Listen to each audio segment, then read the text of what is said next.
When we started off going out with the elders, we weren't sure what we were going to see. It's been really surprising how quickly the individuals on the street recognize us as being out with the elders. The elders give us a tremendous amount of credibility within the community, and then we're also approaching them in a non-enforcement model. We're trying to build credibility in starting the conversations with people. If we're taking an enforcement model, quite simply, they're not going to listen to us. It's going to become very adversarial very quickly. That's not the approach we're trying to take. To get to this point, I think we all have to recognize that we can't do anything by ourselves. In order to move forward in trying to address some of these greater social issues, it has to be a collaborative effort.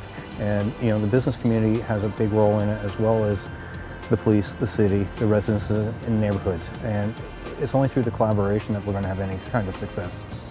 Our ultimate goal in this outreach is much what the Yonge BIA says, and that's to have safe and inclusive neighborhoods for everybody.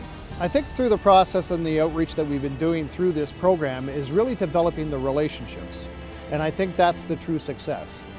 Traditional, enforcement, strong enforcement to move people along is not really working. It's not sustainable in that current state.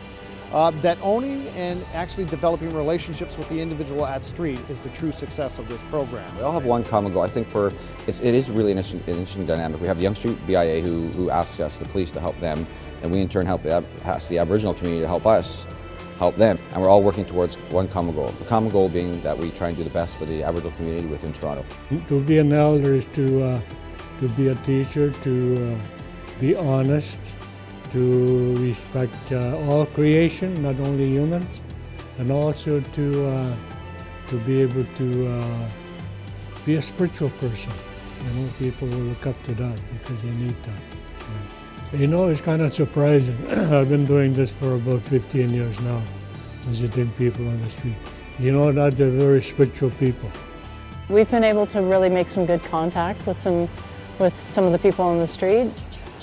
We've had a couple people that have since approached the elders at some, at Council Fire. They've come up and said, "Oh, I remember you, you spoke to me on the street." People are recognizing because we're with the elders. The elders introducing us, they see that the elders trust us, they're walking with us, and that's nothing but good. If we're working with the elders, we must be up to something good. So that's made a real difference to the people we're talking to on the street.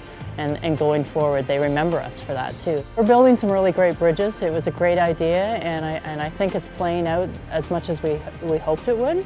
We want to keep it going forward and just see how far we can take it and how much help we can provide.